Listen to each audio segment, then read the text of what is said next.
जय श्री गणेशाय नमः। त्रिनेत्र ज्योतिष में आज आपका बहुत बहुत स्वागत है। चर्चा हम लोग कर रहे थे शनि के गोचर के बारे में। शनि का गोचर जो अब तक हो चुका है मीन राशि में 29 मार्च को शनि प्रवेश कर चुके हैं मीन राशि में, और इसका प्रभाव अलग अलग लग्नों में क्या हो सकता है, क्या क्या संभावनाएं बन रही है, उनकी स्थिति और उनकी दृष्टियों के बारे में चर्चा हो रही है। तो आज का विषय है धनु लग्न। धनु लग्न यानी काल पुरुष का 9वां लग्न, यानी ज्ञान का लग्न, यानी बृहस्पति देव का लग्न। यह बृहस्पति देव का मूल त्रिकोण भाव है, मतलब सबसे ज़्यादा महत्वपूर्ण भाव है, और सबसे ज़्यादा ज्ञानी आपको धनु लग्न वाले ही पाए जाते हैं। काल पुरुष अनुसार ऐसा ही होता है, बाकी आपके कुंडली अनुसार इसका फलित होता है। जनरल बात करते हैं तो ये लोग ज्ञानी होते हैं, धर्म से जुड़े होते हैं, आध्यात्म की तरफ जुड़े होते हैं और अपने गुरुओं की सेवा करते हैं। जनरली ये कह सकते हैं हम लोग। अब ये समझते हैं कि शनि और गुरु में आपस में एक सम रिश्ता है, दोनों एक दूसरे की इज्जत करते हैं, और शनिदेव एक अशुभ ग्रह होते हुए भी गुरुदेव बृहस्पति को बहुत मान सम्मान देते हैं। और इस भाव में, बृहस्पति के भाव में शनिदेव बहुत अच्छा फल करते हैं, यानी उस भाव की वृद्धि करते हैं।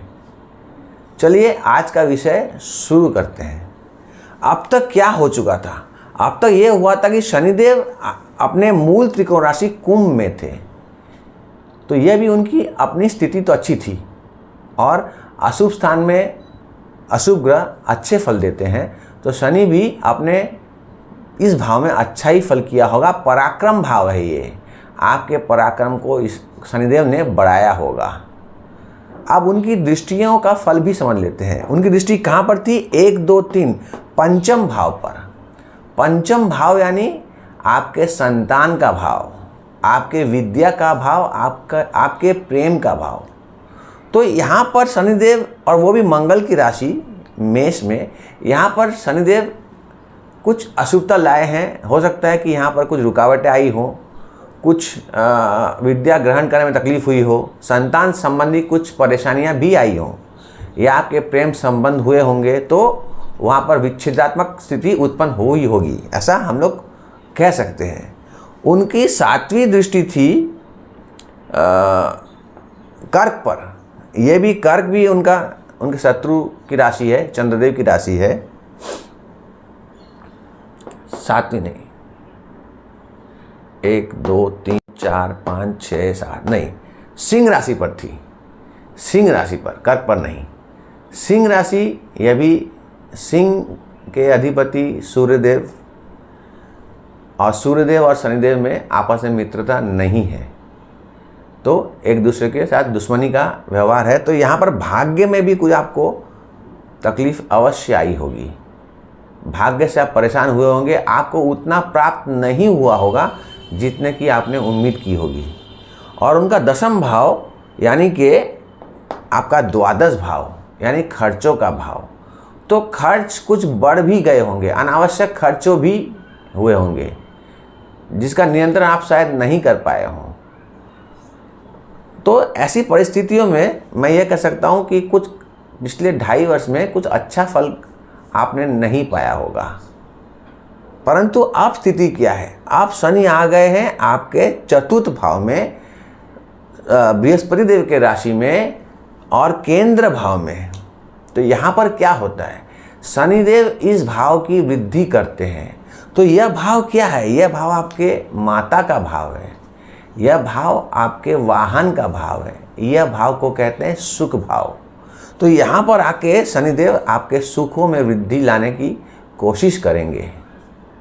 परंतु फिलहाल राहु का प्रभाव है, और कुछ गोचर होने के बाद इनका पूर्णतः फल आपको प्राप्त होगा।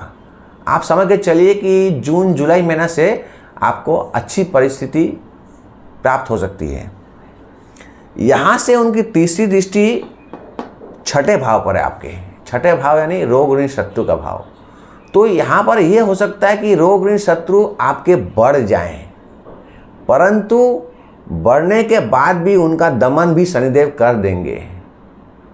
आपको पता चलेगा कि आपके शत्रु कौन हैं और वैसे ही उनसे आप व्यवहार करेंगे और शत्रुओं का दमन कर देंगे, और रोग ऋण कुछ हुए होंगे तो वो भी उनका निवारण शनिदेव कर देंगे। तो मैं ये कह सकता हूँ कि दृष्टि जो आपके छठे भाव पर पड़ रही है, यह भी शुभ दृष्टि पड़ रही है। शुभ कैसे?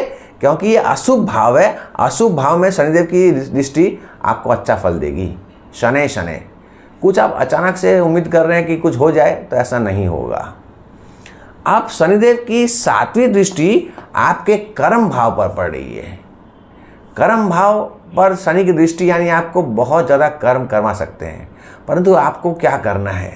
देखिए, कुछ समय से ऐसा हुआ होगा, ऐसा संभावना है कि आपने अपने आप को कर्म में झोंक दिया होगा और सारा वक्त आप काम में घुस गए होंगे। आपने बाकी चीज़ों को नकार दिया होगा, इग्नोर किया होगा, परंतु ऐसा आपको नहीं करना चाहिए। यहाँ पर आपको सॉफ्ट होने की ज़रूरत है।